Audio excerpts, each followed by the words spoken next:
Morning, guys. Hope everybody's doing well. You're having a great start to the week.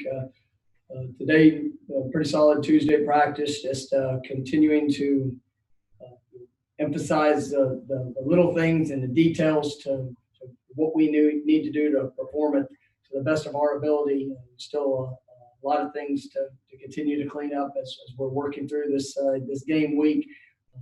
Guys, I think have a pretty good understanding of the game plan. We got to do a better job when it comes to our execution, trusting the fundamentals and making sure that we're maximizing the most of the opportunity within each practice rep and as well as just the day in general. So obviously excited that game week is here.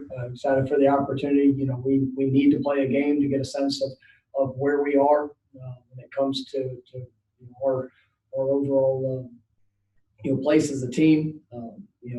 We're pushing extremely hard in practice and as a coaching staff, trying to hold to the standard and expectation that we have. Just continuing to push for buy-in every single rep to maximize each of those opportunities. So I thought some good work today, but to continue to get better as the course of the week unfolds. First question will be Hey, Coach, you have a lot of either redshirt freshmen or freshmen or guys that haven't played a lot of college football. Going into a season opener, do you and your staff watch those guys a little more closely because of emotions and things like that, or do you treat them like anybody else? I try to – guys that haven't played, a lot of football, I try to make sure that we are pushing, every button that we can push to try to force a reaction, to see who is, can handle, the pressure, the expectation that's going to be thrown on them. Because everybody that takes the field, coaches, players, everybody involved on Saturday is going to be emotional. There's going to be anxiety. There's going to be probably some nerves going into it. But whenever you played the game, a decent amount and you have that experience, you really fall back on that pretty quick. For a newcomer, I've seen it go a couple of different ways. Guys get out there and moments too big for them. They just got to continue to develop and grow in their own process. And then there's some guys that are able to have immediate success and they just make that quick transition. So I do believe with how we practice and how we coach, trying to create an atmosphere that forces those guys to press a little bit. I do think we're able to teach off those moments and see that growth within a practice setting. But we won't know until Saturday. Hey, Mike, I know you've spoken about the defensive tackles all individually at various times this preseason, but collectively as a group, I guess how good can that foursome be, and even the six guys with Drew Thompson and Malcolm Ray too? How good can they be? I've really been pleased with some of the development of the, like you said, Drew and Malcolm. We need to be strong at the core of our defense, and when you have a rotation of 5-6 guys that we feel confident to be able to put in a game. Those guys, we need to see relentless effort in every aspect. I mean, those guys are talented players inside. They do have a lot of experience. They played a good amount of college football, and so we're pushing them hard in practice. We want to see the fundamentals. We want to see the finish. But those guys that we need, that needs to be the strength of this team. It is probably the deepest unit that we have on our football team, and those guys need to play at a very high level.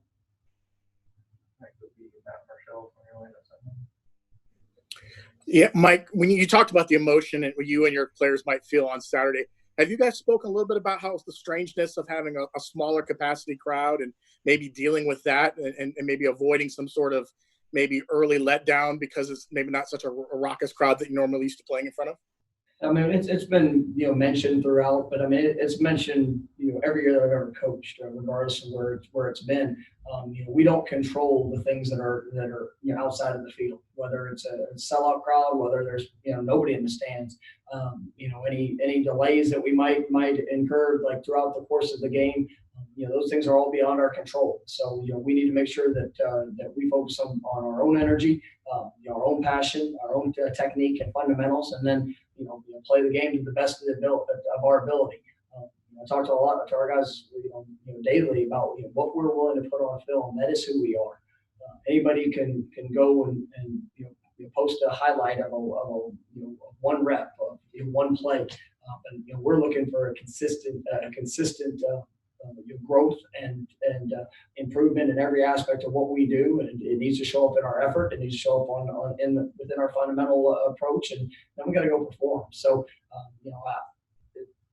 going through camp, we've had moments where we played built-in crowd noise. I think I mentioned that the other day. That's kind of a base of what I've always done. And then there's times that we kept totally silent, and I still have the same expectation of intensity and passion and pursuit of the football in every phase of the game.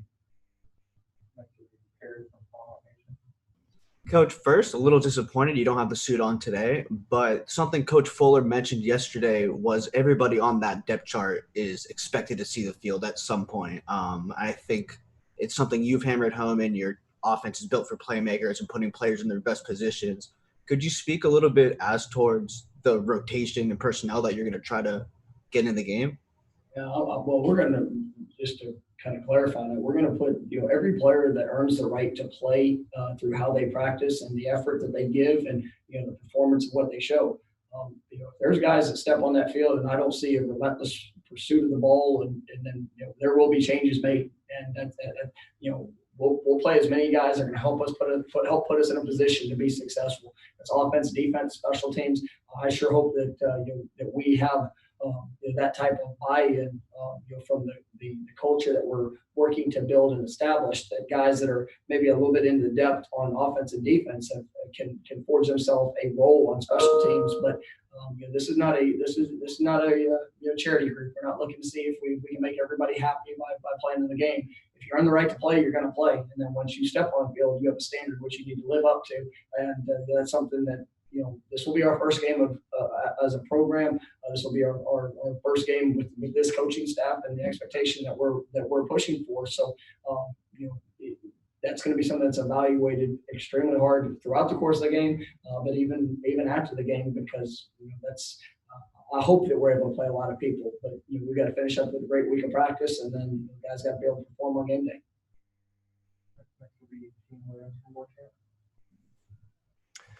Hey, Coach, have you had a chance to look ahead to just pregame, what emotionally that might be for you? Like, is it going to be coming out of the tunnel? Is it going to be seeing Osceola Renegade for the first time on the sidelines as a coach? Has any of that sunk in yet? Because we're, just a couple days away from this happening. Oh, we had picture day the other day, so I got a chance to see Renegade and Osceola, and that was pretty cool in its own right. So it's going to be emotional. Yeah, I don't hide the fact that I'm going to have nerves. The players are going to have nerves. It is.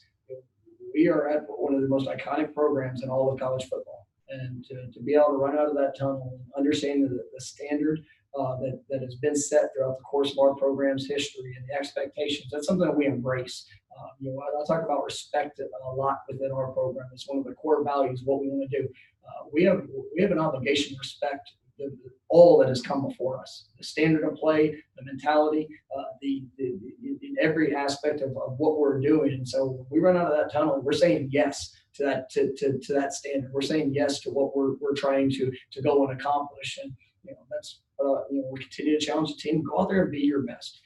I don't put a number count of what we need to see for something to be successful. I want every dang player to go out there and play to the best of their ability. I want every coach to coach to their best of their ability. And when we come off that field, if we've given everything that we have, I can be pleased with the outcome. But I'm excited about game day. I'm excited about the opportunity. I'm honored to be able to lead this program, and I'm fully aware of what that means, and looking forward to the experience.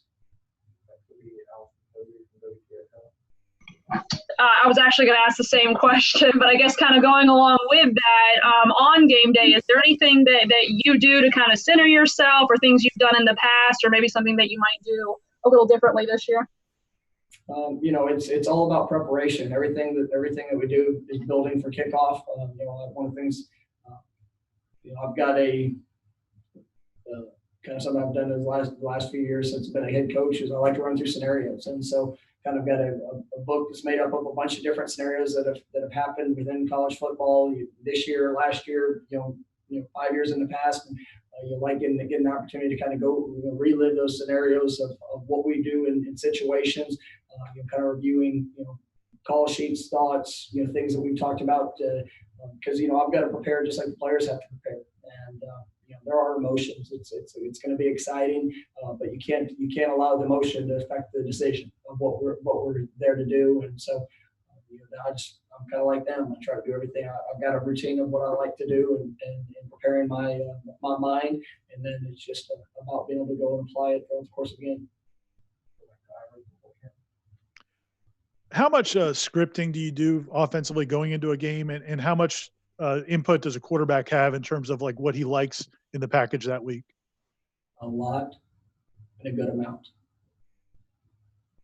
It's we script a lot of situations, and we try to have a thought through film study, through what our guys do well. We want to make sure that we've got a kind of a sequence in our mind of what we'd like to see. There's times that I'll script. I've taken as many as 18 calls into a game group by a couple different things. It changes each and every week, kind of in my thought process of what we want to do. In most situations, I've got a pretty good sense of a script and how I want to set things up, or how I want to look at a variety of things. I mean, going into game one, I mean, we're preparing for a lot of different things that we could see defensively. I mean, whether it's 4-down pressure, 3 high safety looks. I mean, man coverage, zone coverage. I mean, bear fronts. Everything that we could see. We're trying to have a thought in our thought process of how we're going to attack it. And I'm excited, and Coach Fuller's doing the same thing defensively. Obviously, we're doing the same thing in special teams. So that's how we approach it, especially our first game, which is such a volume of what you can see. And it's for our quarterback. I think it's a great question, because it's something that is critical. I think part of the growth of a quarterback is the willingness to go say, Coach, I don't feel good with that. And when they have that type of ownership, and to be honest, there's times that if I really like it, I'll re-explain it to them, because I think it's something that we need. But at the end of the day, if those guys don't feel confident in a play that we're going to run, then that play gets taken out. And we have plenty of other pretty good ones that should be able to work. Andy Staples, the Mike, how much has this camp been normal, quote unquote, in terms of hitting and contact? And when you guys were trying to figure out what you wanted to do on that front, how did you balance the issues with COVID with the issues of getting people ready to play and have them ready to play safely in a contact sport? Andy, that's probably been the most challenging and most time-consuming thing that I've dealt with. Going through this camp, and even the preparation coming up to it, because there's no book and the best way to do it. Everybody's unique in how they handle the situation. We've had some contact. Scrimmages. We've had some physical practices, but we've also limited things and times that are different than any camp that I've run. So we're working through the process. Obviously having the extra week, a couple of weeks beforehand that we were able to just be in helmets or the walkthroughs. I mean, I think some of those helped, but it has definitely been a unique camp. So I feel good about where we are, but we won't know till Saturday. Mike, I know even from your first press conference, you talked a lot about special teams and how important that was going to be for this program, and something you did at Memphis and emphasized a lot too. Do you remember the first time it became crystallizing to you that special teams was going to be something that you wanted to emphasize as much as you do as a coach? Was it as a player? Was it back when you were under Coach Graham?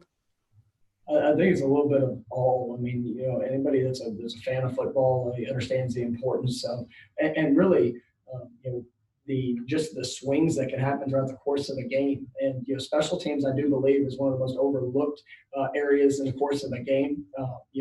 we talk all, it kind of goes to the L in our climb. It's the little things. It's the little things, whether it's field position, whether it's those explosive plays that sometimes get left uncharted or unnoticed when it comes to the stat book.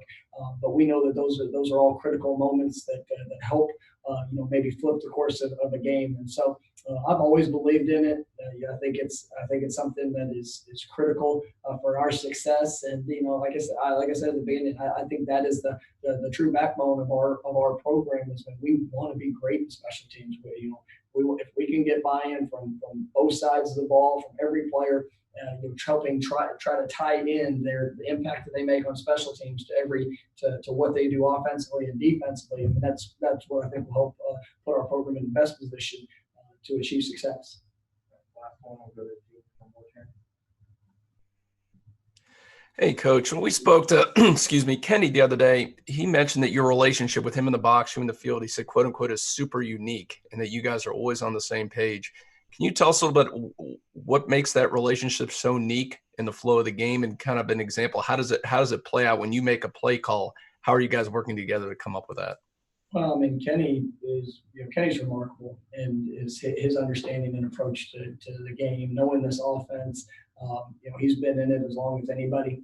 I mean, really, as we've evolved from years back at Arizona State to where we are today, he's played a huge role in that. And, he definitely has a great eye for how to attack, whether it's defenses or help with adjustments. And, I guess we've been around each other enough that we really think a lot alike. And so if there's something that I say that I want to adapt or adjust to, he's usually on the same page or making the same suggestion. And so in the course of the game, I mean, it's great to have somebody with that type of perspective, being able to be up in the box and, whether it's a play call, whether it's, something that he sees and an adjustment needs to be made.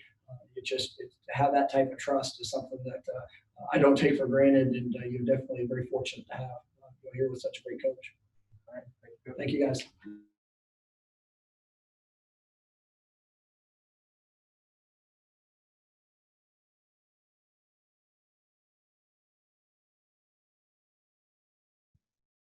All right, sounds like LaDamian Webb will be next up.